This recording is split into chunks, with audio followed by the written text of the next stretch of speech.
Memo kwa baby midi de fear amankwa tamaklo. Health tips wa Adom TV Badwam a ye de bro joda de kosi fear de bia. Na watwi mi adi nkomo ye papa. Mishia Dr. Benjamin Kisi sasu baby adana se. So de fasa entity we mu. Ya wo mo bebre we community ni mu. One nam sa ye nim se ya wo mo pane ni bi. Ye ngo wo mu bi ye nim. Ya ye mfiefo de no ya wo mu bi de. Wa ngo no a se Rabies wo mu na bi ba mu a wan te hwe kura no. Enya ba pe within some days na ye can went to me the bow so no ano no ye mpenesa nti ne yedi sa nkomo yi fasedama endpoint homeopathic clinic the number no ye 0244867068 we are nko ade a emfredo na mo Dr. Benjamin Sasu ewo ha dog ye na se na wotwi mo aboa ye mpa boni nyina tofa na fe ye hwe sere be ya ye betimi aboa ye ho ban free Rabies ya wie no ho sene di kan Rabies ya yare a edi enya esi a eni edrobia ne kra sem say de bitimi aye basic preventable e che say ye wo eye mboa no pania e bitimi a prevent Rabies aden ye ka Rabies aya pepe ni bebe ne fa ne say che say kraman ne jamo anye mboa e say eni omotra there be omo mu nya boni bia ye nipa ne akofa so we need to be responsible persona e say ye ahwefo papa sama akofa ma ba say me pese me hwom so ana so mo boa me e say ye hwe omoso ni na ye hwe omo de na ehia e say afi bia no pa ne ben ne veterinary center nye wo no pa ne ekesi Rabies afi bia say every September na wa every September so we October bia so we je ka say we ma show card say brand so wo no eye 2024 January I say afofo Friday si no be wo no ye ka ne sa ne so wo ti potemu a ese o pe dan bu bi ema aye wa boa no obo oja ne boa se on nam basa there bi se even uni bu sika kwa na pe chain no so no on nam basa na so se ka se kama ni yare na onti apa fa de veterinary e bia na yare na eya ye se Rabies na yetime hu ni system na yetime so ano kwa aboa wa oni pa no esa so ka se mani bia ne pa nsu pa obo ma ne na aboa ne ye duane na se nso obo jama se no oja no akọ obi ni fie okodidi wo ho te no sa na okọ na akọsha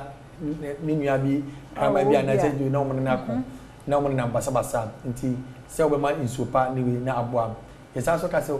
ka che okola se so mo kodi agro abonten na kama ti omo na se ka mo omo amane ntem na hu de betimi aye me pa hu hye mu se mo kodi agro na mo kama ka mo mo amane enza na mo de be hye mu bebe na e wo Ghana no kesenya no akwala no musuro ma wofo ana se omo no mte to mo nka na aye too late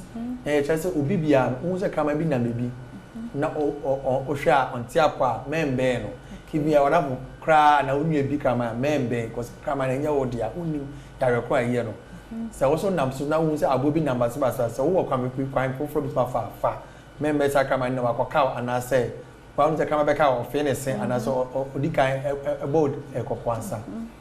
nasa ka se kola se wo se kama ni bia me bia memfa eye bobi ana se eye dua bi ese kobo kama yi because e bi be dan cat bite ana se scratch na yemu no very provoke biting kama no dan baby na ko to agbobo and then so or the so defending no it me enyesa adeno crab na ye de hia pa yaka e se obi etie ne se kama kan anotiwa amunumu a pensu a egugu na pa woro na ma efense adabeka ABC da na 15 minutes uwi a ben yare se ebe obi a na kai se veterinary for so beti kama na oka na so team no amane se na betimi ayewe ama yare Rabies no efi yepotem okay na nipa famu so de na betimi de aboye ho ban ana je sa aboa na wo se ebo ne ho ban yes se aboa na ebo ne ban ye nyare ye wo human Rabies sa Rabies no se ka se ye wo bia ne bo so ye den na wo so bi ka se untan enu mbo anya djuma me bi se me veterinary officer me ne mbo aye den eye djuma nti me no ye wo 5 years ye ya ye very close to working animals na ye wo but wa wo ti wa ukita kama de yan se mbo an be wo ejo ko ye so kai ye wadanfo bi ana neighbor ana se odi bi se ono so onpa ne kama nko ne ye wo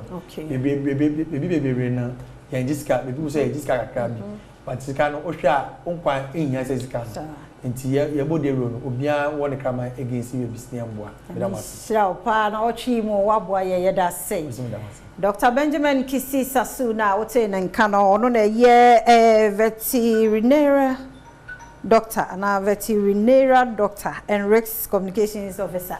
and then wochi mu nyina waboa ye mpa nti wo kraman okra kokobɔ ne mpane ni bi na wo bɔ ne pane January ahwe ne shes nso say January krono na obesa wo no afi ebesi mu no na didi so sa de amaye e de asede ma endpoint homeopathic clinic na daro management di timi de bro won tu yaro nko ade a yenko infections utriti ekona aba yenko endpoint ho na endpoint ade e ba konso oye ne stroke oya admission wo spenters de no timi so say stroke a okoho be show 0244867068